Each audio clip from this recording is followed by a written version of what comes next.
So I'm sitting here right now in the old boy Oberto Miss Madison racing hydroplane cockpit, and I'm going to go over some of the safety features and basically what happens when I get in here for a race. First thing you'll see is the seatbelts that are on me right here. It's a 6-point harness, and these are designed to hold me in as tight as possible.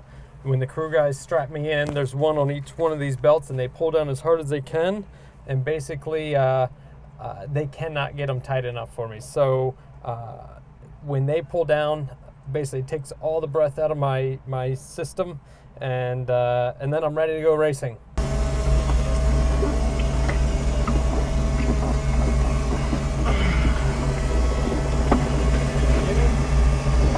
So it's pretty interesting feeling when they tighten these belts down as hard as possible.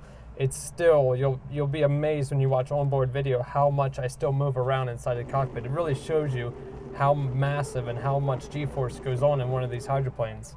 I'll go over real quick with you the starting procedure. First thing you'll see here, we'll flip up the main battery switch, and we'll flip that up. That initiates the entire system, turns everything on. Then we'll flip up the computer switch, and you'll see all the gauges light up here on the dash. This is my EGT, basically engine temperature. This is the N2 RPM gauge. This is our fuel flow gauge. This is the N1 gauge, which is the first stage of the engine. And then this is a speedometer.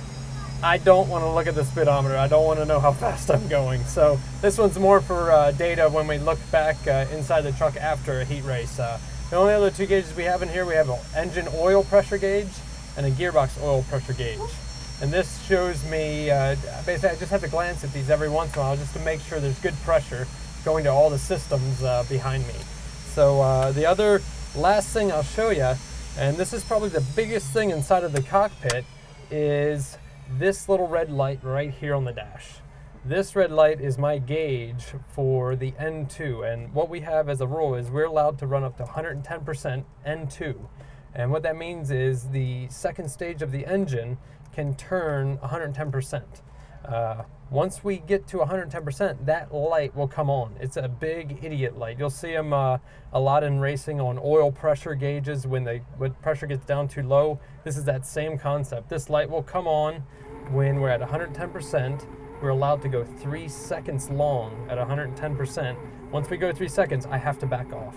I cannot keep the throttle full on, or we will get a penalty and possibly get disqualified. So that's probably the most important thing in this cockpit. A couple last things we have to shut the engine off. I'll pull back on this gauge here. That this handle will disengage the throttle completely from the engine, shutting the turbine motor down. These two handles here are for fire, in case of a fire, so I definitely don't want to show you right now, and I'll leave these where they stand. And the only last thing is right here, there's a big handle on the side of the cockpit, and this handle is what opens up the latch for the canopy.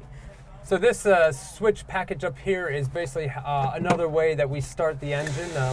The igniter switch here is what you'll hear, that clicking sound on the motor when we're going to start up, and then 24 volts and 48 volts. Those are our two basically starter motors. So you'll start with 24 volts, the engine will start revving up, you'll switch over to 48. That gives it enough power for the engine to get up to enough RPM, and gives it enough power to light the ignition, the fuel.